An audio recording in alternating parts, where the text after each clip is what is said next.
Welcome everyone to the first episode of our new series, Futuristic Education, brought to you by Edudevs School of Inspired Teaching and Learning and powered by Amrita Vishwa Vidyapeetham University. I, Kuhika Dhingra, on behalf of Edudevs, present to you our esteemed panelists who have gathered for an enriching deliberation on augmenting emotional intelligence. Honored to welcome Ms. Vibha Khosla, Founder Principal, Sri Ram Global School, Delhi West, an astute educationist with a preeminent career of more than 20 years. She is adept at educational planning and administration. Ms. Khosla has established several schools and is highly admired as a mentor. She is an ardent believer of the happiness curriculum and passionately works towards enhancing the emotional well-being of children. We welcome you today, ma'am. Thank you so much. I am actually honored for such a humble introduction. Thank you, and a very good evening to everyone. I heartily welcome Ms. Seema Sahai, Principal, G.D. Goenka Public School, Sarita Vihar, New Delhi, to the panel discussion today. She is a distinguished educator and administrator with a career in education spanning over 25 years. An active part of CBSE mentoring team, she has led several international delegations under her exceptional leadership and has been the proud recipient of REX Karamveer Global Education Change Champions Fellow Awardee in 2019. Thank you for gracing the panel today, ma'am. Thank you so much, Kohika, and the entire team of Edudevs for actually having this kind of a platform for so much of deliberation on futuristic education. I'm so glad to be here, truly honored. Thank you so much. And honored to welcome Dr. Shauri Kutappa, Academic Manager and Counselor, Outreach at Amrita School of Engineering, Amrita Vishwa Vidyapeetham University. He is highly skilled in learning and development with more than 16 years of experience providing guidance and enhancing collaborations and organizational development.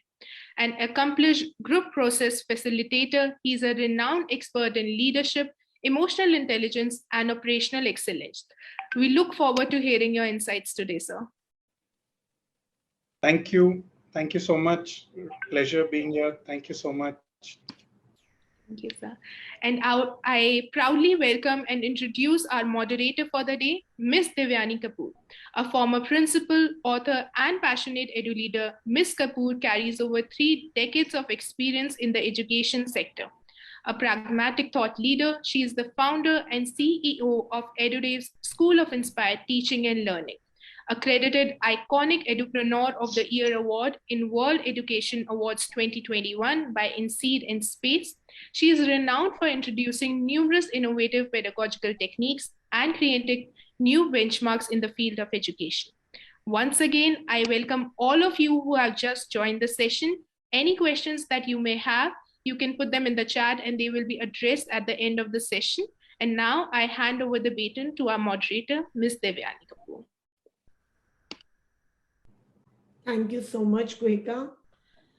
I warmly welcome each of our esteemed panelists to this nascent episode of our series, Futuristic Education. The future of the world is in my classroom today. The world is moving forward. There have been revolutionary changes, and we see that technology is affecting every aspect of life in a big way. And hence, education too. One of the core principles that guides the 21st century education system is the extensive use of technology in teaching and learning, which our National Education Policy 2022 emphasizes and also sees the future of education only with technology integration. The pattern of teaching and learning is changing, and the modes opted for education are also becoming more exciting, sensible, productive, and pragmatic. So when we sum up all this, we see a new approach to education coming up. And this is known as the futuristic education. The approach makes the students learn at a global level and become global citizens. In our attempt to keep pace with the innovations in education and sensitize our community of educators, Edudevs, in association with Amrita Vishwa Vidyapeetham, is geared up for yet another initiative known as the Futuristic Education. We will deliberate with a panel of experts on various aspects of education that will rule the classroom in the years to come. As they say, technology won't replace teachers, but the teachers who use technology will probably replace those who do not. But however, in our first episode, we leave technology aside and start from the most basic aspect of child development and attempt to unravel the most human aspect that is taking the front line. This is the emotional intelligence, which forms the core of the child's development. When I look at the dictionary, it defines emotional intelligence as one's ability to recognize, manage, and use emotions to adapt to situations, achieving goals. Another definition says emotional education intelligence forms the juncture at which you see cognition and emotion meet. It facilitates our capacity for resilience, motivation, empathy, reasoning, stress management, and the list can go on. In his book, Daniel Goleman explains, the book's name is Emotional Intelligence, Why It Can Matter More Than IQ. And he explains how emotional intelligence helps individuals in their daily life. Emotional quotient matters, and if cultivated properly, affords one opportunity to realize a more fulfilled and happy life. Let's start and deliberate with our esteemed panel the aspects of augmenting emotional intelligence. I address a common question to all our panelists before moving on to some specific questions. And this question is commonly addressed to all. My sequence will be, we'll start with Ms. Vibha Khosla, followed by Ms. Seema Sahai, and then Dr. Shaurya Kuttappa. Why do you think emotional intelligence is so important in the classrooms? Why do you think this aspect reigns supreme in any class, right from the nascent years to teenagers? Yes, Ms. Khosla. And the time limit is 2 minutes for each question. Answer, yeah. Great.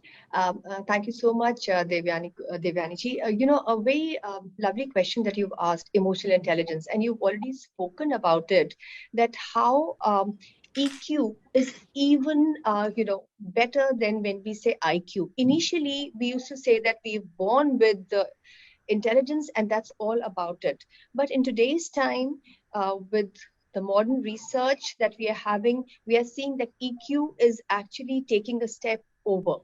And when we talk about emotions and we talk about the classroom, so in the classroom, it is the emotions which are there of the teacher as well as of the students. So I would start with the facilitator, because if my glass is empty, I may not be able to give it anything to anybody. So it's important that, both of them, the confluence of both the student and the teacher is there, and the emotional quotient for all of them is high and emotions are valued for. So the first factor which is there is, when we talk about emotions, is self-regulations. Can I regulate my own emotions? Can I regulate my own anger? Can I regulate my own frustration? Can I regulate my own happiness? If I can, then I have the capacity to deal with the situations. There is no syllabus for life. We can give syllabus in the classroom, but when we are preparing our students for life, there's no syllabus. The first thing is that they need to have these skills strengthened. So it's important that in the classroom, the self-awareness is there both for the facilitator as well as for the students.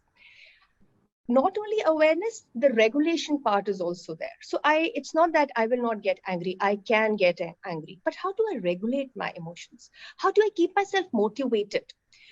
These are the skills which are very, very important for the students to learn. And how do we learn it? In the class, if one child does not understand the feeling of the other, is disrespectful to the feeling, if there's bullying which is happening, if there is no empathy, how do we expect that congenial environment? How do we expect that learning will happen? So the communication, is very important. Developing these skills, balancing these skills are very, very important. So I feel that more than the IQ, EQ is important, and it needs to be catered to. And this is something that we can all learn.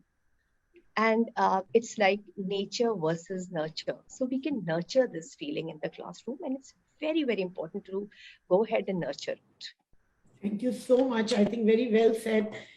It's not just self-awareness, but it is self-regulation that is the bottom line of honing your emotional intelligence. Thank you so much, Ms. Vibha. Moving on to Ms. Seema Sahai. Yes, ma'am. Let's hear you out.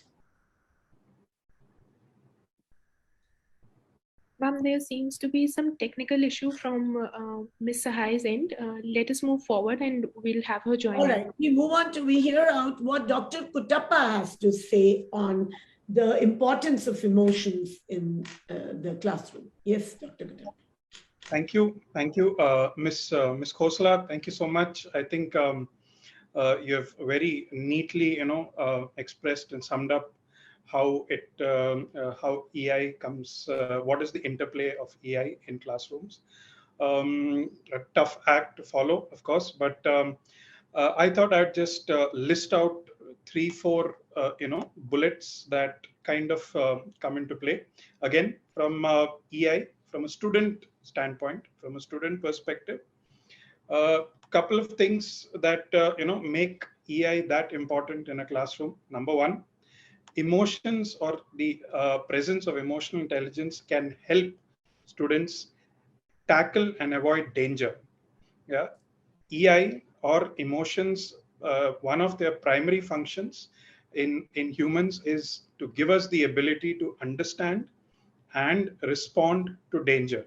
So yeah, presence when children are the children who are that much more emotionally aware have a keen sense of being able to identify and respond to danger in that much more efficient manner. One. Number two, students who are high on EI, you will have seen that their decision-making capability is that much more sound. If you're as facilitators, as teachers, I think this is something that we will very easily be able to pick up when we walk into a classroom. Students who are, visibly high on their decision-making abilities are said to be high on emotional intelligence as well. So as a corollary, if your emotional intelligence is sound, or one of the benefits of a sound emotional intelligence in classroom is the students are then able to make that much more better decisions on their own. Of course, like Ms. Vibha Khosla just covered, the aspect about understanding self and understanding others better is a sort of a fallback of emotional intelligence. When you're emotionally aware, like Ms. Vibha just said, you're able to understand the other person better. You're able to understand yourself better. And this, of course, in a conventional classroom is of a very high value. Yeah, I think one of the reasons why the conventional classroom system is still yearned for, why we look forward to the conventional classroom, is because EI can actually, EI can actually be developed in this form. And I think keeping in mind my 2 minutes, the last point I'd like to make is, a sound person who's got a sound emotional intelligence is able to identify negative streams, that much more efficiently than a person who's not of sound emotional intelligence. So therefore, people are able to distinguish negative streams that much more efficiently, again, in a very student's context. So very quickly, I think in a student's context, things that emotional intelligence brings to a classroom is one, the ability to, identify a negative stream, a negative thought, or so on.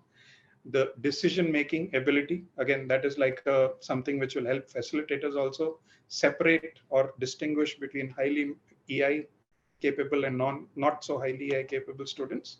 And of course, the most important point, the ability to identify and manage danger. Yeah, that's as a core human kind of a thing. Emotions or emotionally intelligent people are that much more efficient in managing danger. Thank you. Thank you so much, Dr. Shaurya. Very well, crisp listed points. I think our viewers will really benefit from them. I think you expanded on what Ms. Vibha Khosla said, that both IQ and EQ is important, and awareness and regulation. And then you build upon that people high on emotions have a very strong decision making, and they respond to danger very quickly, and also they refrain from negative streams. So these are some of the benefits that students have when they are nurtured properly and their emotional quotient or their emotional intelligence is properly honed. We wouldn't leave you, and we'll continue the discussion with Dr. Kuttappa. My next question in that specific question and answer round is addressed to you. Now that you spoke about these, benefits of emotional intelligence, we often see that now we are talking in the teacher-student scenario, and we see that teachers do the best they can when it comes to, they're constantly dealing with indiscipline and different kinds of problems, bunking and absenteeism of students, so many things. But we also see there are instances where the lack of emotional intelligence in teachers is also seen, and it adds to the anxiety of having to face challenges of especially those students who already come from a problematic background, problems at home. Maybe parents have very high expectations from them. Parents do not visit the parent-teacher meetings. So my request to you is, could you throw some light on, and then there are bullying cases, that how to prepare the teachers to face these violent situations. Almost none of them have experience in emotional management of problematic problems. Yes, Dr. Kuttappa. Thank you, ma'am. Thank you so much. In fact, the question you've asked is very direct, and in some form, it expects to summarize Mr. Daniel Goldman, Mr. John Mayer, and Mr. O'Brien's, all the entire concepts of EI in, in a very short thing. But I think one in our journey to understanding emotional intelligence, I think one of the most important things we as educators, as facilitators, as teachers need to accept is that there is a difference between emotional intelligence and mathematics. There's a difference between emotional intelligence and applied chemistry. The key difference being in maths, whatever problems are there. They have definite solutions. They have straightforward solutions. But in the realm of emotional intelligence, there is no one, sort of a method fits all. So I've had this, question in different forms. Of course, I've had this question being tabled on what is the approach? How do I address a certain this thing? How do I become emotionally aware and emotionally confident overnight? For instance, on 31st December, I wasn't so emotionally strong. And on 3rd January, when I step into class, 3rd January in the new year, when I step into class, I would like to be that much more emotionally stronger.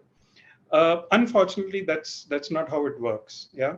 So one of the ways in which you can start is becoming aware of emotions, and more importantly, understanding the triggers of emotions.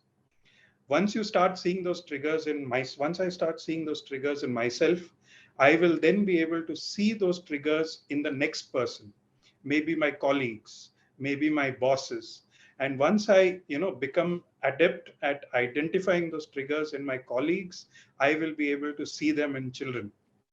Yeah. So, and what's really important to understand when we say trigger here is an emotions trigger may not necessarily, be or may not necessarily be present in the previous 5 minutes, or even in the, beginning of the day.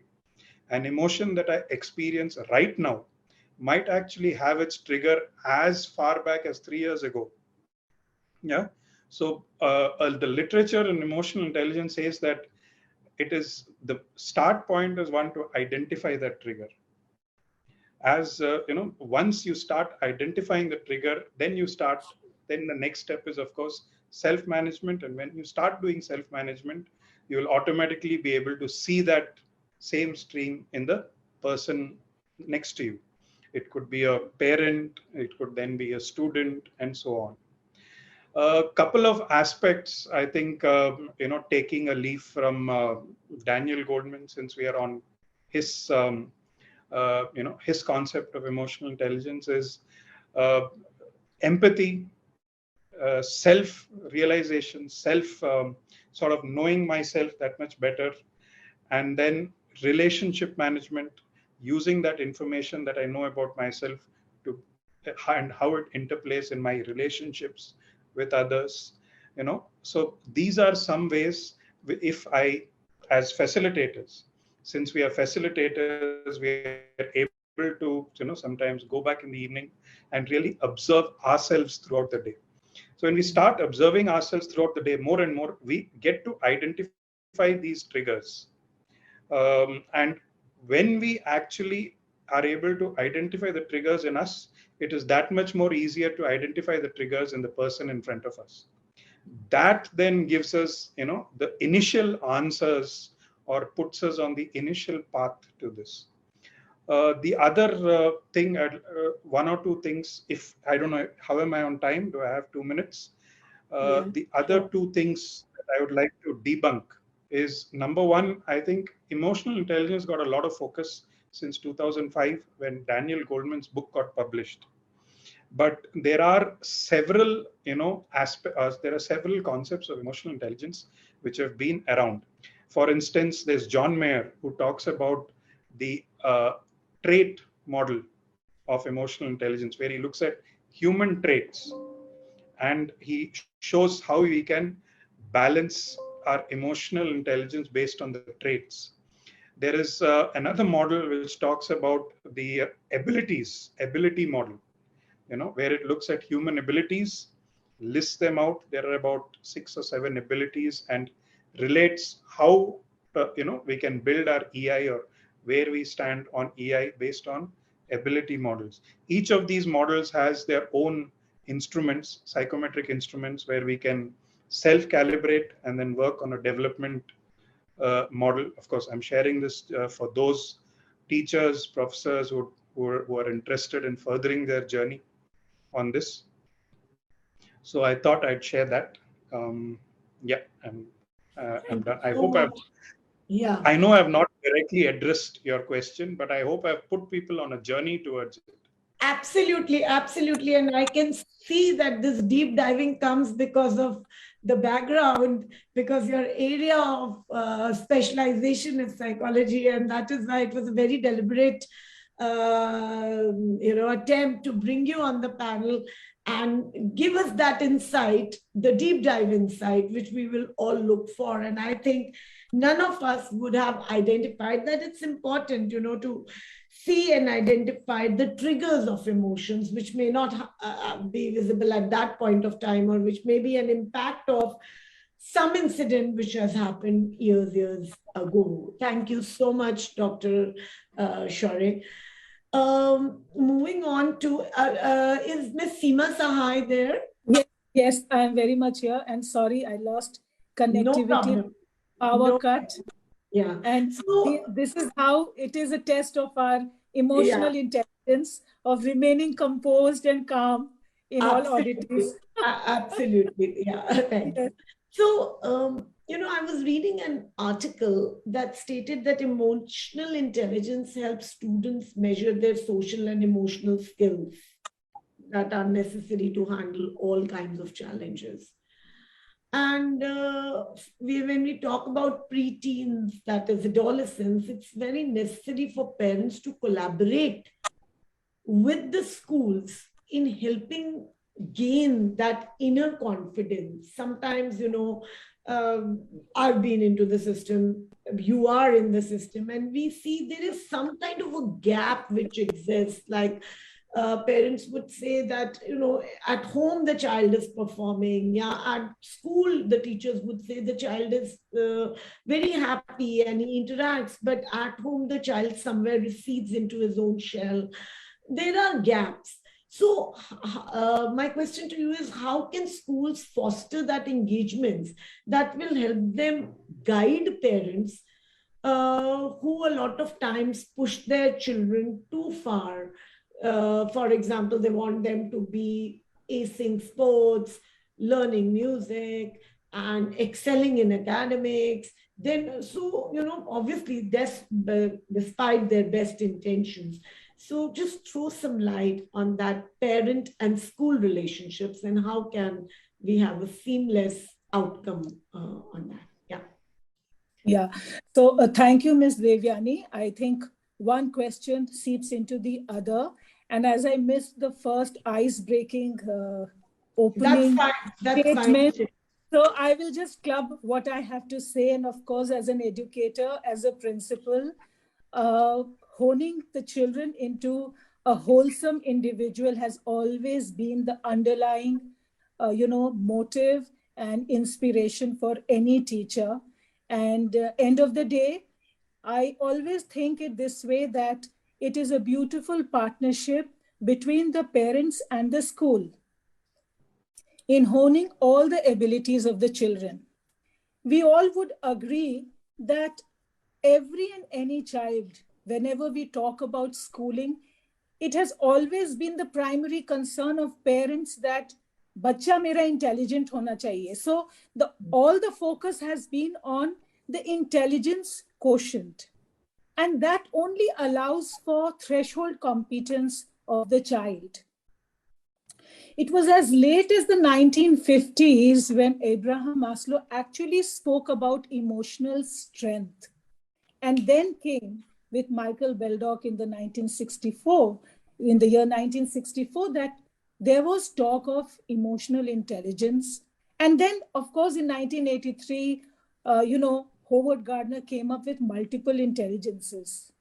So when I look at a child in a classroom, it becomes the primary responsibility of a school of honing all kinds of intelligences, and most importantly, emotional intelligence. You know how these last 2 years in the pandemic have taught us that we really cannot plan even the nearest future. We don't know how each day is going to unfold into. So here, how do we prep our children? And for that matter, when we are talking about the classroom, the school, it is also we teachers, we we educators who need to also hone this intelligence to be emotionally rich, to be And able three to points where you can, what we are looking at is what is that engagement I'm coming to between that. I'm school? coming Yeah, to yeah. that. Since, as I said, I missed out the initial bit. So I'm just trying to bring you to that, to just to show the significance of emotional intelligence in the first place, how it is important to have emotional intelligence. And we have to make our parents, now coming to the parent-school connect in this, we have to understand that parents are very aspirational for their children. They tend to treat their children as their trophies. And please forgive me for using that word. We've all been parents, and wherever we have not been successful enough, we aspire our children to be that. In all good faith, in all good faith, parents are so overtly ambitious out there for their children. But in all of this, they forget that what we need to allow the children to develop are the people skills of, self-regulation, self-affirmation for every child, self-motivation, and self-awareness and self-discipline. And in doing all of this, self-dignity of the child is so important. So I think to bring out all these qualities of empathy, self-awareness, it is important also to take the parents into confidence and, have a constant rapport, a constant communication with the parents for the children's benefit. And for doing that, I'm sure often we have these parent sessions where parents workshops, webinars on parent counseling is undertaken. And, we tend to paint everyone with the same brush. What might work for child A might not work for child B or child C. We have to look at each and every child as an individual. Every child's emotional intelligence varies. And often we see that the parent background also affects the emotional health of a child. So to understand the child, for the child's benefit, it is important to first have a proper connect with the parents. So apart from having these parenting sessions, what I have devised in my school also, and this is something which we keep reviewing and understanding, is a concept of a sunshine call. Now, what is a sunshine call? Sunshine call is that we are all going through tough times, challenging times, health-wise, financially, emotionally as well. So these sunshine calls are just a way to connect with the parent for their well-being, all kind of well-being, health, medical, physical, emotional, social well-being. And I want to say this here that, this has really worked wonders. Many a times, a lack of communication also leads to a lot of communication gap, especially when the child is in question between the family and the school. So this gap has to be bridged by the teachers, by the school. And given the situation today, more and more webinars and, telephonic conversations, emails, WhatsApp calls, and whatever, as I said, every child would have a different requirement. So we need to rise to the occasion to bridge that. And, I'm reminded here of that film Tare Zameen Pe. And that is such a classic example of this boy who was differently abled, and he was a specially gifted child. But with all the good love the parents had in their heart for their child, they were not helping the child grow and be happy. And it was the school teacher who identified and then was able to share the same with the parents as to what was the reason for the child for being an underperformer and for being unhappy. So on and off, it is also required that without, hurting the sentiments or causing any kind of friction with the parents, we need to make them understand that we as parents also can go wrong in building that emotional diet, the emotional strength of the children. Not that Thank we you are so an much. expert on it. Yeah. Yeah. Yes, Seema. I'll give you a last 30 seconds. Yeah. Yeah. Yes. So what I feel today is that it is also to build that faith, that trust, that bond with each and every stakeholder. The teacher, student, and the parent have to be together in building that emotional strength. A teacher who reprimands a child also plays with the self dignity, and so also does a parent who doesn't understand the need of the child. We can encourage the child, but not be in a situation, be in a space with the child where we demoralize and demotivate the child. And this has to be also talked about with the parents, because being parents also, you can go wrong.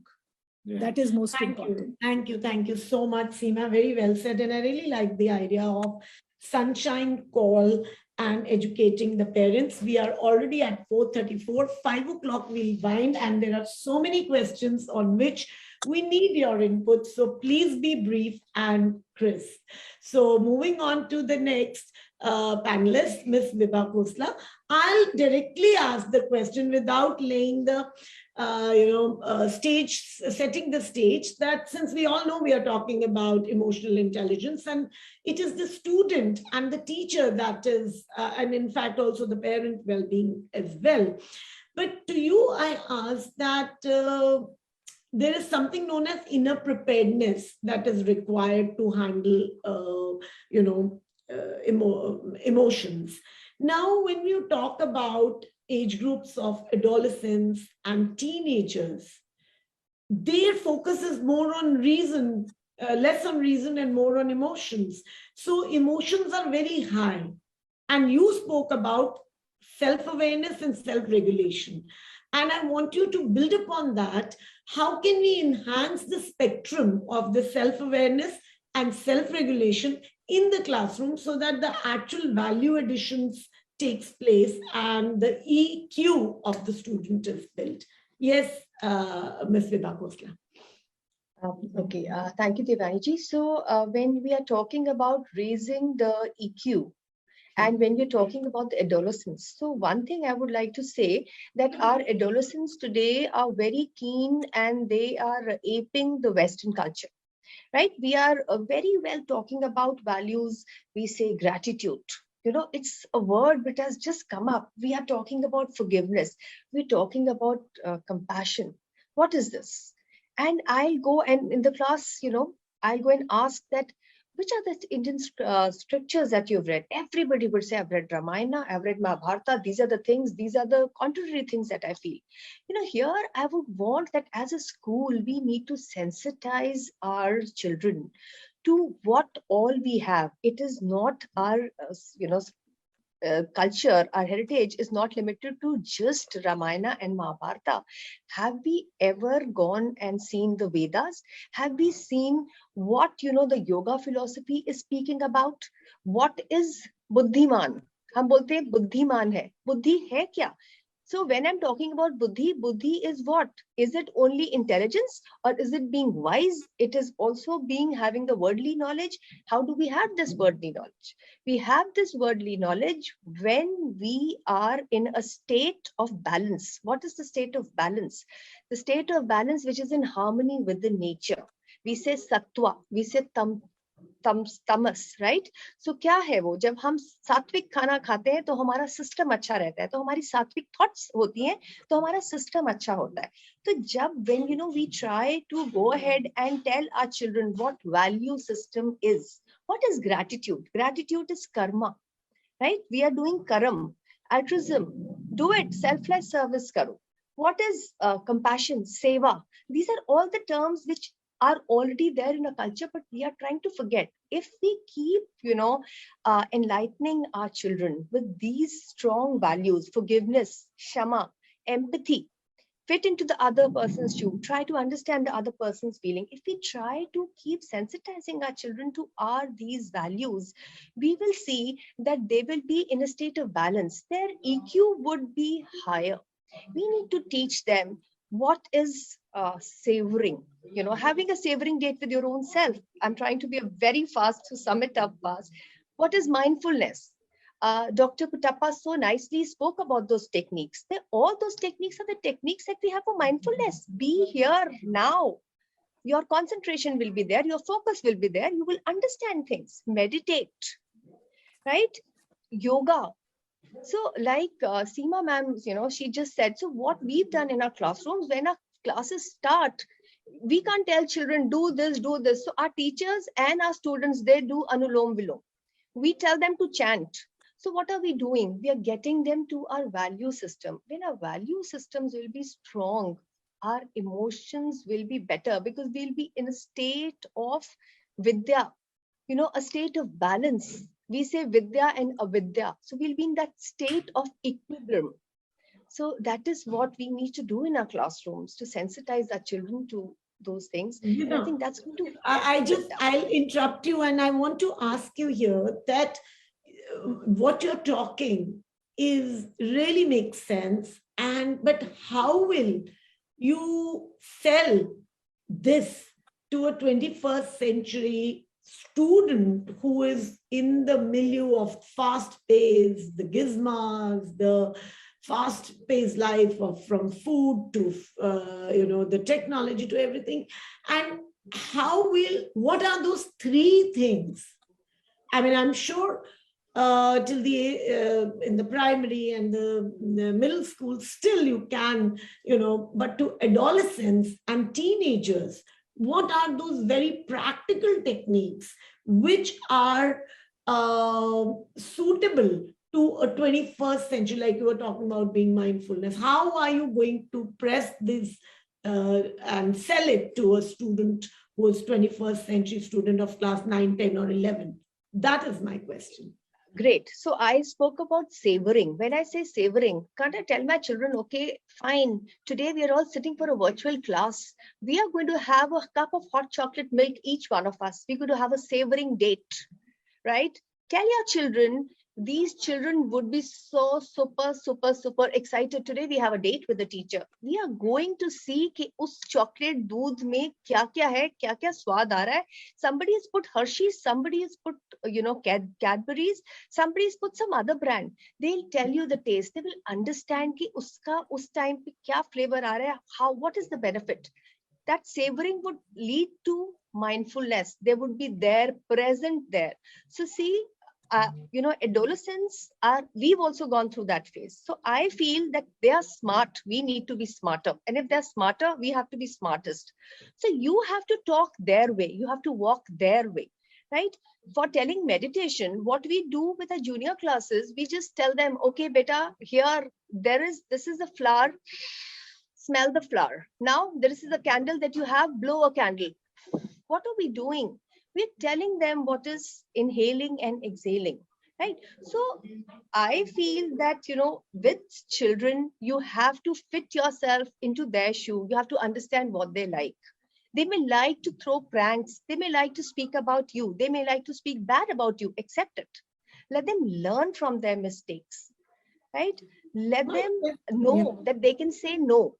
So all these things are required. And I think the techniques that you mentioned, I would again reiterate, it's like savoring, meditation. And then when we say mindfulness and practicing some bit of yoga. I would want to address, like, honestly, we are talking about emotional quotient and emotional intelligence and augmenting it. Reason being that we are in an age where we see our students in a very, very sad and depressive state, where we also see cases of bullyism, cases of depression, suicide, taking recourse to substance abuse and all, very high. I would request each of you to maybe reflect upon how would we tackle how would we build upon the emotional quotient of our students to not succumb to these kinds of challenges? So very quickly, Seema, in 1 minute, if you could just sum up something some techniques which your school is probably following, or how you people are tackling these issues? I'm sure these issues are common in all schools. Yes, Ms. Devyani, I would like to add in here that what you are saying, there is absolute truth in what you're saying. These are very tough times for children, and children, especially in the online classes, in the virtual classes, often we get this to know from the parents that the children are cloistered in their own rooms, in their study rooms. They have stopped interacting with even their family members. So now when we were put up with this challenge, I think it was most important that, how we could synergize this challenge as an opportunity for improvement of these children. And then I took a meeting with my teachers, and we have this flagship program in our school of pastoral care, which we have named Under One Umbrella. Now, this is a mentor-mentee program where what we did was we assigned, and especially I'm talking about classes 9 to 12, where there is so much of pressure of academics, parental pressure is there is peer pressure, all kinds of pressures are there. And there is hardly any physical interaction, so to say, with their fellow mates. They are not in the school. There is hardly any physical burning out, no outdoor activities. So then we realized that we need to have a mechanism where we can handhold the children emotionally to strengthen them. And here we began with this Under One Umbrella program, where for every teacher, we have assigned 4 or 5 students, wherein there are certain things they can't share with parents also or with their class teacher. Yes. But the mentor will have to take it up to share whatever issues the child is facing, which are so personal, so confidential.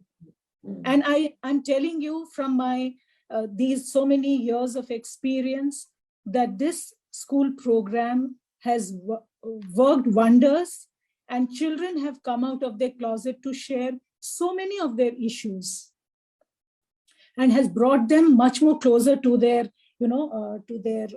teachers also, as well as for them to understand their parents also. And if the mentor feels, the teacher mentor feels that the parental intervention is required, then we also take that step forward. And we have been able to resolve so many other issues.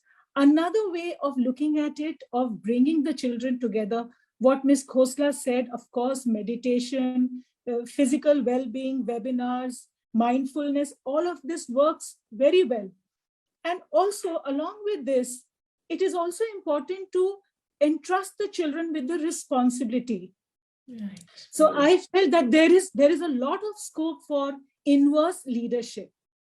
While every time it is the teacher who is the proactive person, let's also step aside as a facilitator and let them don the hat of leadership. The students, when allowed with that, helps a lot. And what we did, we tried to weave it with our value-based month-wise special assembly and our school campaigns, say on cleanliness. And we roped in the new student council. And along with the teacher, student council, we arranged for such sessions and an array of activities on cleanliness and being eco-friendly, and on recycling newspaper and various activities, making their own masks, whatnot, everything that was relevant. Yeah. Thank you so much, Seema, because I'm really impressed with the kind of initiatives your school is taking. Like initially you did talk about Sunshine Call and under one umbrella, and the inverse leadership. I would like to hear now from Dr. Shaurya Kuttappa, because how to tackle, because you were giving us a psychologist perspective, and how to tackle these issues that we are mentioning: bullyism, depression, respect, lack of respect, and case suicide or substance abuse. They are somewhere because our emotional quotient is, the children are low on self-esteem, the emotional quotient is not honed properly, and Yeah, so how would you look at this whole problem, and what are your suggestions to these problems? Thank you, ma'am. Thank you so much. I'll share my thoughts in three perspectives. One is a short description of the age group or the target audience that you're talking about. Number two, I would like to wave Ms. Khosla's thoughts on how we can actually inculcate or build EI, and Ms. Sahai's thoughts on inverse leadership. I'd like to weave them together. That's number two. And number three, I thought I'll talk about what works well. Yeah, not from a psychologist perspective, but from what has worked well for me on the ground. So number one, when you're attacking EI, or when we are targeting EI stability, we have to keep in mind that different age groups need a different approach. For instance, if you're talking to teenagers, I cannot give you an exact age, but let's just say for context, teenagers below the age of 15, the 12, 13, 14, 15 lot, they require a different approach. Whereas when you're talking to teenagers somewhere in this group where 16 to sort of 20, 21, they require a different approach. When you're addressing EI with an age group of 40 plus, like we are here, you need a different kind of approach. Yeah. For instance, if I spoke to the panelists, if we were, trying to inculcate EI, and supposing I spoke to the panelists about inviting them to connect to their core, or their core in the sense, in terms of their objectives in life, what they were trying to achieve, it's not going to really come in sync, because we are already, somewhere there. Yeah. But when you go into somebody who's an 18 to 21 age group, and you try to invite thoughts on, on this context, saying that, for instance, you ask them, why are they doing what they're doing? Yeah. Sort of the questions need to be directed towards the why part of it, and towards a life perspective part. So when you sort of engage in a discussion with them on the why part and sort of a long prolonged life part, usually you'll get at some sort of a goal, or some sort of an aim, or some sort of a this thing, some sort of a target that they have. Oftentimes what happens is, due to the stress and the burden of the current environment that they're in, maybe exam pressure, maybe parents pressure, maybe pressure from this side, etc., that existing view, or that existing dream, or that existing picture that they have in their minds somehow gets clouded away. So the moment you are able to connect them with that existing view, the why of my life in this age group, the 15 to 21, you'll immediately see that they start stepping out of that down curve that they are in, and they'll start responding to you, they'll start connecting with you. And therein, of course, next step is to encourage sort of connection with self. Ms. Khosla has indicated a few techniques, where all those steps help to connect with yourself inside. So for this age group, that sort of a thing usually works. Yeah. For the age group, if you're talking from 15 and less, between 12 to 15, if you're talking about those teenagers, I've seen that these people tend to connect with deep thinking topics a lot. When you give them some seed of a philosophical thought, not necessarily philosophical, a sort of a very deep thought, they get very interested in it. They get very aroused, awakened suddenly. And then, the talk, this age group is somewhere within 8th, 9th, 10th standard, if I'm getting the class age correct. So the moment that first connect is established, when you're able to sow something, a deep thinking thought in it, and then you slowly weave it around what is it to them. So if this is, for instance, if this is a deep kind of a thought, you connect with it, what is it to you? Yeah.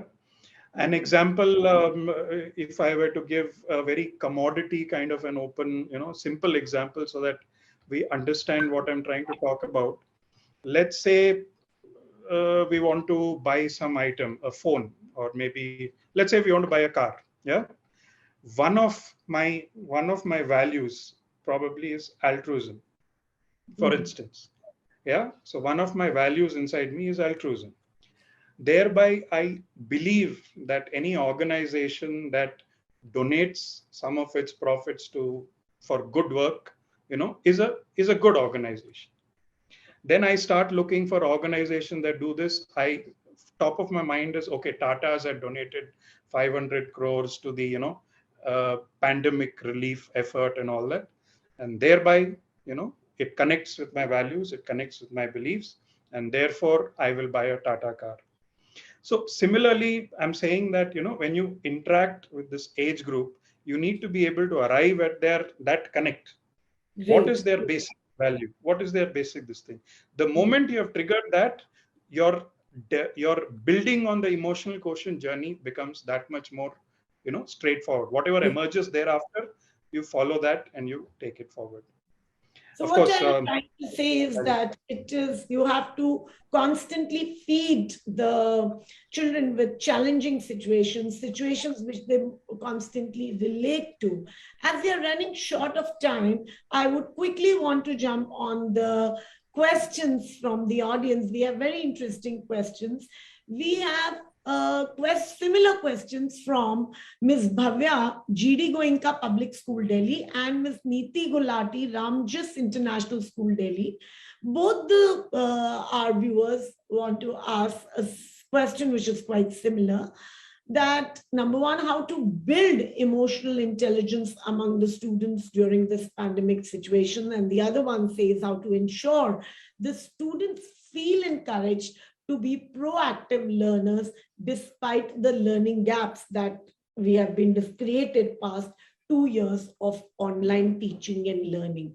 So, Ms. Vibha Khosla, could you address this very briefly in say about a minute? Okay, so as I was saying, I'll just continue with the same, and I'll say that, when we strengthen the value system, we make them aware about their emotions. That leads to happiness, the happiness which is more sustainable, the happiness which is not just the pleasure, happiness for pleasure. Once children are into that state, the EQ will be better, their skills for coping up with different life situations will be better. So I would always say that the value system in the classrooms needs to be strengthened. That's very important. Once that's strengthened, then we need words of affirmation. There has to be rapport formation. There has to be quality time that is given. There should be a time, when it's only the time of mindful journaling. The teacher should not bother about the syllabus, but should just connect with the children. When the teacher starts connecting with the children, she knows the child better. The child knows the teacher better. The child learns better. The problems are minimized, and the results are better, the outcomes are better. So sometimes, most of the time, what we do is we are listening just to answer back, but we should listen to imbibe also. We should listen, to hear out somebody. So we should give that patient listening to others. We should have empathy. So these skills and these values can be strengthened by the teachers. Once they are self-aware, they regulate their emotions, they are self-motivated, these things will begin. Yeah. And how can you relate what you're saying to the pandemic situations? They both have the same questions, that how to fill the gap and how to motivate them during the pandemic, during these online. So when we say that we are doing online, why is the teacher who is always speaking? Why are we not giving a chance to our students? Why are we not having activities for the students? Why are we not doing collaboration for the students? If you tell me that you have to speak and I have to listen, I'm not going to listen to you. I'm very clear. But if you tell me that I have to give some input, so you're going to give me something and there's going to be a quiz after that, I would be intrigued. So, that's why I said that as facilitators, we have to be smarter to give them better techniques. The teaching strategies have to be stronger. They have to be collaborated. They have to be child-oriented instead of the teacher orientation, or teacher-oriented. So because what happens mostly, it's the lecture method that we do. Let's move from the lecture method to the student coming ahead and speaking. Children would do anything and everything to be active in the class. Involve their parents. They will have reason to be, right? So we have to give them that purpose. Pandemic, it's become easier to involve your children because there's technology. There's so many quizzes. Everybody's on the phone and the computer. So let's stop thinking in the negative approach. Let's take a positive approach. There is too much that can be done and children can be extremely happy. I can tell you in my school, children are waiting for the class. If the class doesn't start, they would message the class hasn't started. You know, so that's the kind of interaction that is required from the teacher. So that's all kudos to the teachers who are working so hard throughout.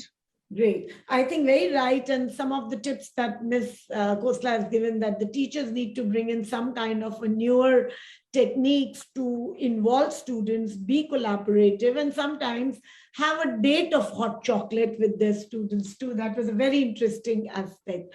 Very quickly, we are already short of time, but I move on to Ms. Seema Sahai. And this question is from Ms. Yamini Pandey of GD Goenka School. How can the parents be, because she was talking about the parents and I wanted to build upon that itself, be sensitized about their role as equal stakeholders in providing emotional support to the students, because as we see that in their good intentions, sometimes it's the parents that push the students too far. And if you could just brief up your answer in a minute, Ms. Seema. Yeah. So we all have talked about, the children and how we are going to, even in these times, the current times of the pandemic, how every child needs to be a self-starter. And to be a self-starter, a child needs to have a very high emotional quotient. And of course, the parents' role is very, very critical and important in this. While we have to understand that, the time spent with of the children in the school has minimized because of online virtual mode of learning, and the larger time they are spending at home. But in that too, we see that parents are also coping with their set of challenges. We have to understand from their viewpoint also. So, when we look at the child being regulated and being monitored and supervised in the virtual classes, it is also we as educators have to understand the problems of the parents. And, then there has to be a kind of a synergy between all of us. While we say that we are having our classes, we have to have a limited screen time. Parents are also wanting that the screen time has to be limited. The school also is under pressure, under duress to complete the syllabus. So then we have to have a very fine tuning first with the parents. And for that, the window of communication has to be opened. If I clearly remember earlier, before the pandemic, the mobile phone was a strict no. Today, all our communication with the parents or with the children is on the mobile, through mails, through WhatsApp, through various WhatsApp groups. So we have to understand, I think, the classroom has entered the bedrooms now, to the living rooms and to the study rooms of each and every house. And it has unknowingly and knowingly both brought the parents and the teachers and the school much closer. Right. And in all of this, I think it is also a blessing in disguise that the communication has become stronger and much more open than before, than what it was pre-pandemic.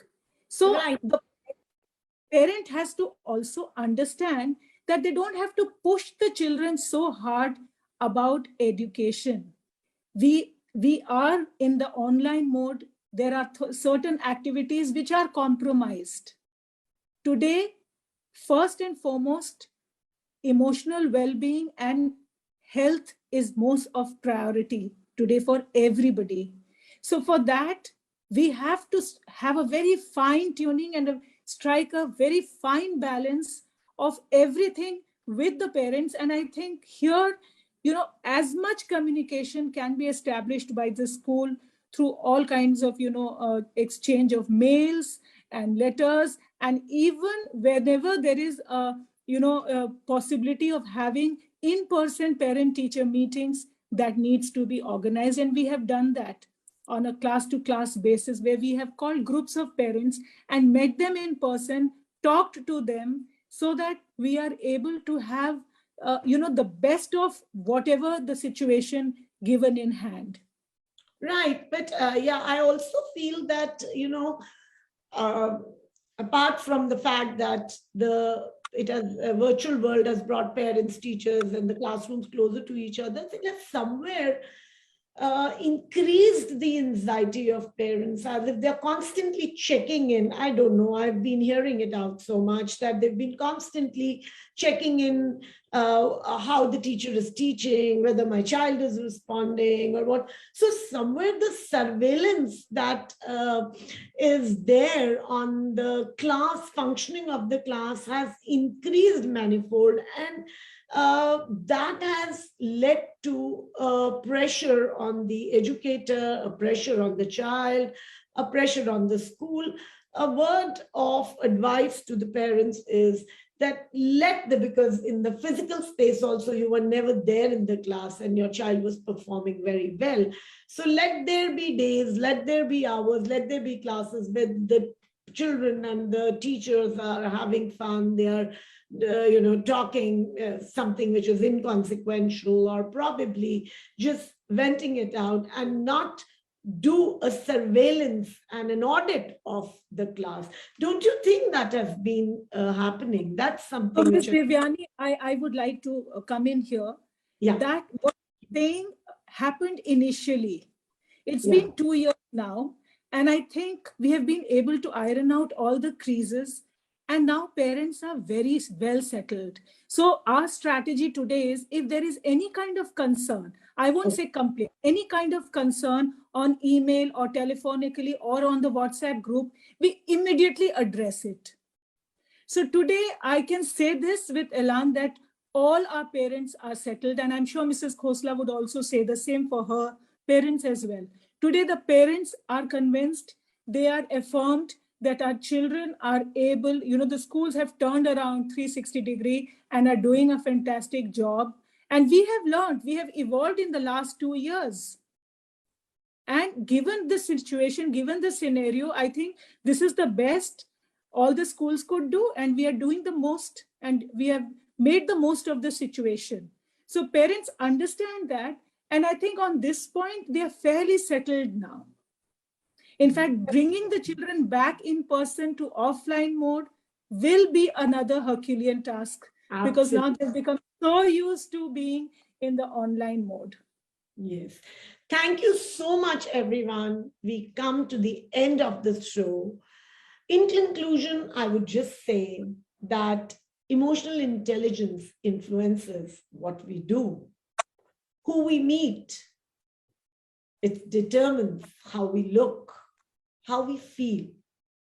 EI decides our course of life. Happiness is a voyage, it's not a destiny. So, dear educators, accept your emotions and that of your students and work with them.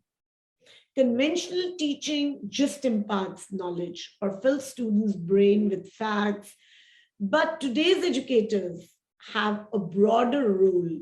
They are mentors, they are counselors, and they are, of course, educators. They manage their emotions, resolve conflicts non-violently, and make responsible decisions. In brief, they develop the subject intelligence as well as the emotional intelligence of their students. We'll be back with some more interesting deliberations soon. And if you want us to discuss a particular theme or an issue or have a suggestion, do write to us at info@edudevs.com. Thank you so much, and to all our panelists for your gracing this panel today. And we had some great insights from Ms. Seema Sahai, Ms. Vibha Khosla, and Dr. Shaurya Kuttappa, who as always or has a deep diving into issues of psychology, and we'll have you more on this panel. Thank you so much for being here. Thank you. Thank you so much.